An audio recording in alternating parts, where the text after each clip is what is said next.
Is ZBCN a good buy for me as of right now? Even though nothing I say is financial advice, personally, in my case, I would say yes because 10 cents, that's my price target for this bull run.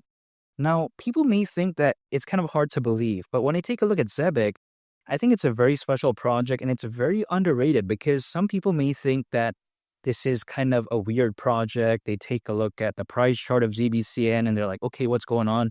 But the way I view it is that if I'm basing the fundamentals of Zebic based on a price chart, I mean, it doesn't really make sense because the way I take a look at it is that I have to take a look at what Zebic is trying to do. Sometimes the native token of a project, they don't do that well, but then the project is very amazing. It really depends on the market sentiment, what people are into. There's just a lot of factors, but it doesn't mean that because ZBCN is not doing the best in terms of price, Zebic is bad because Zebic is focused on something called RWA payments. RWA stands for real world asset. Not to mention, when I take a look at Zebic, it's amazing in a sense that it's kind of this miniature version of XRP and XLM, but then at the same time, it has more layers to it. And I think it's fundamentally amazing because even though XRP and XLM are very fantastic, I think they're going to do well, but I feel like the project is very simple. We get it, they're focused on payments, global trade and finance, but Zebic just brings more layers to it. Like for instance, we'll take a look at Zebic as well. What I do love about it is the fact that its investors are allegedly very A+. Their investors do allegedly include something like Solana Ventures and also something like, for instance, in the case of Circle, which is the creator of USDC. That's very amazing. That's a very proven track record. And I think something that could really indirectly give a lot of attention to something like Zebic is the fact that there's a lot of anticipation when it comes to the Solana ETF in Canada. And Canada is a very amazing country, by the way. The GDP of it back in 2022 was around $2 trillion. I have a lot of friends in Canada, so it's very wonderful. But the way you take a look at it is that, again, this could be very beneficial to something like Zebic, in my opinion, due to its somewhat close ties, I would say, to something like Solana. However, even besides that point, it's even partners with something like JP Morgan, Bank of America, Visa, MasterCard, and many others. So that's very impressive.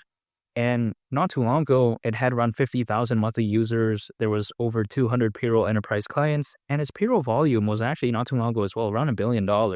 So when it comes to Zebic, it really is a no-brainer for me. ZBCN, why would I not acquire it? That's the way to take a look at it. Now, keep in mind, 10 cents is around a 108x from here. I'm totally aware of the fact that that is a ways to go, and some people may find that hard to believe, but at the price of 10 cents, considering current circulating supply, market cap would be around $7.5 billion, which I don't think is too bad, really. I mean, the way you take a look at it is that Zebic still has a lot in the gas tank. It has a proven track record in a sense that there's a lot of good investors, so I think that if anything showcases that, hey, it's a fundamentally amazing project, not to mention pretty good exchange listings, and the community is very passionate. It has the foundation in place. All it has to do right now is wait for a fully fledged bull run, and I'm willing to wait because in the meantime, I'm going to be acquiring more, holding, and just waiting because I'm not going to give up. Altcoins usually, as a worst case scenario, they typically peak around 18 months after a Bitcoin halving event. The last Bitcoin halving event happened in April of last year. So 18 months from then would actually mean around October this year. It's not a guaranteed date. I'm totally aware of that, but I'm still going to pay attention to that nonetheless because, again, with the Bitcoin ETF, the Ethereum ETF, with the hype of the Solana ETF allegedly, being something hopefully very amazing in Canada, we'll have to wait and see, though, as to what could that really be. Only time will tell, but I'm just saying. Also, take a look at the number of institutional investors, the amount of enterprise adoption. I believe that the bull run still has a ways to go. I have a hard time believing that the most recent quote-unquote top that we saw was the actual top.